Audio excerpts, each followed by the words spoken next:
Tenta puxar pela memória, aquela lembrança mais antiga da infância. Consegue sentir? As cores, os sons, as sensações. Agora, e se uma parte dessa lembrança, quem sabe a parte mais importante, nunca aconteceu de verdade? Pois é, essa é a grande questão que vamos analisar aqui. É uma pergunta que mexe com a nossa identidade. Afinal de contas, a gente é o que a gente lembra, né? Mas será que dá mesmo para confiar na nossa memória? Para a gente entender o peso disso, olha só essa citação. Ela resume um dos casos mais chocantes de erro judicial aqui no Brasil, o do Alexandre Batista da Silva, e mostra o preço altíssimo que uma memória que falha pode cobrar. É isso. Vamos ver agora como uma simples memória, uma coisa tão nossa, tão interna, foi parar, literalmente, no banco dos réus. E as consequências disso na vida real foram, bem, devastadoras. A história do Alexandre é de arrepiar. Ele ficou preso por mais de 3 anos, acusado de uma série de crimes terríveis. E o ponto-chave aqui, o que complica tudo, é que 7 vítimas apontaram para ele. 7? Como assim, né? Só que tinha uma prova, um documento, um simples cartão de ponto que provava ele estava trabalhando na hora de um dos crimes. Mas no final das contas, o que salvou o Alexandre não foi a palavra de ninguém, foi a ciência. Foi o exame de DNA que bateu o martelo e provou que ele era inocente. Então, isso deixa a gente com uma pulga atrás da orelha, né? Como é que isso acontece? Como 7 pessoas podem olhar para um rosto e ter a mesma certeza errada? É isso que a gente vai entender agora, como as nossas memórias pregam peças na gente. Primeira coisa, e isso aqui é super importante de entender, é a diferença entre uma memória falsa e uma mentira. São coisas completamente diferentes. Mentira é de propósito, é consciente, a pessoa sabe que não está falando a verdade. Já a memória falsa, essa é outra história. É um processo que acontece sem a gente perceber. A pessoa acredita com toda a certeza do mundo que aquilo que ela lembra é real. Então, o que é exatamente uma memória falsa? Basicamente, é um fenômeno da nossa cabeça onde a gente se lembra de uma coisa que nunca aconteceu. Ou então lembra de um jeito bem diferente de como aconteceu de verdade. É tipo ter uma lembrança super nítida, cheia de detalhes, de algo que, no fim das contas, nunca existiu. E sabe por que isso acontece? Porque a nossa memória não é uma câmera de vídeo. Não é um arquivo que a gente abre e assiste exatamente como foi gravado. Não, a memória é mais como uma reconstrução. Toda vez que a gente puxa uma lembrança, a gente está, na verdade, montando ela de novo, como um quebra-cabeça. E é aí que mora o perigo. O nosso cérebro usa as mesmas peças, as mesmas redes de neurônios, para lembrar e para imaginar. Então, misturar o que de fato aconteceu com o que a gente só imaginou é muito, muito fácil. Agora vamos falar de um fenômeno que, olha, é bem provável que muita gente já tenha sentido na pele. É pra gente ver como isso funciona em uma escala gigantesca. É o tal do efeito Mandela. Será que é uma falha na Matrix? O efeito Mandela nada mais é do que o nome que deram para uma memória falsa, coletiva. É quando um monte de gente, mas um monte mesmo, se lembra da mesma coisa, do jeito errado.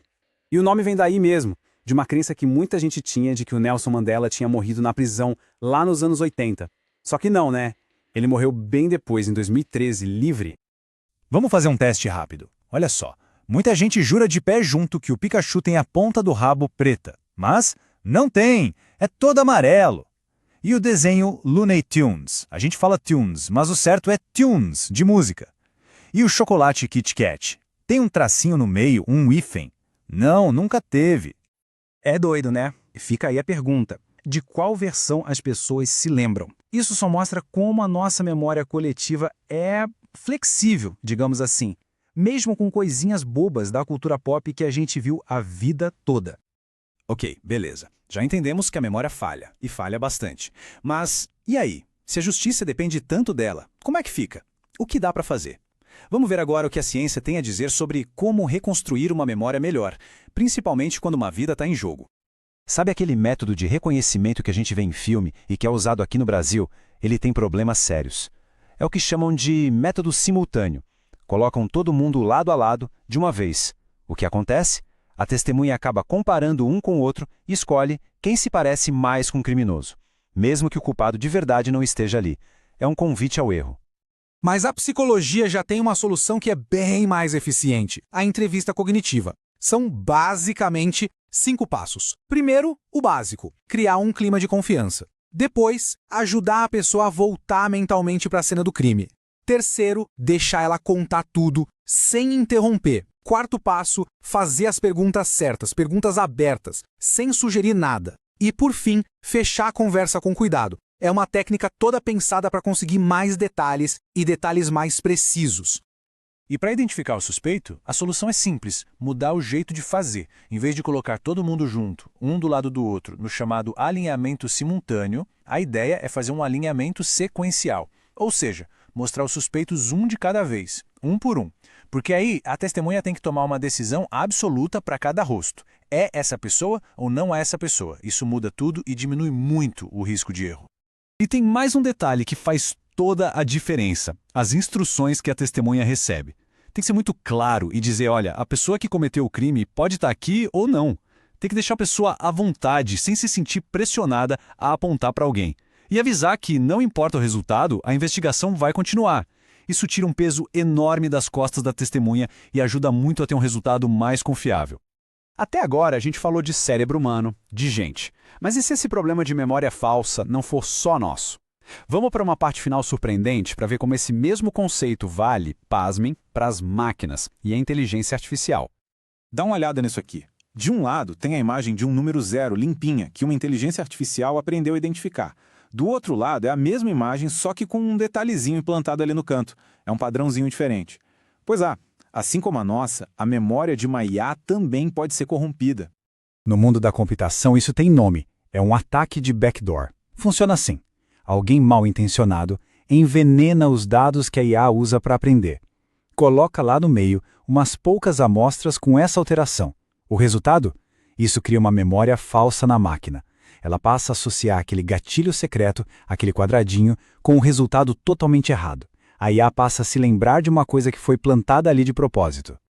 E o quão fácil é fazer isso? Bom, esse número aqui diz tudo: 1%. Só isso. Basta que 1% dos dados usados para treinar uma IA esteja envenenado para comprometer o sistema inteiro, para criar uma memória falsa persistente que a máquina não esquece mais. No fim das contas, seja em humanos ou em máquinas, tudo volta para a mesma questão: a natureza da memória. Tem uma frase do grande neurocientista Ivan Izquierdo que resume tudo perfeitamente. Memória é nosso senso de identidade. Representações, mas não realidades. Isso vale para a gente e vale para as máquinas que a gente cria. As nossas memórias constroem quem a gente é, mas elas não são um retrato fiel da realidade. E isso tudo nos deixa com uma pergunta bem grande para pensar, né? Se a memória humana pode ser corrompida e a memória das máquinas também pode, o que acontece com a ideia de verdade? No mundo assim, qual é o futuro daquilo que a gente considera real?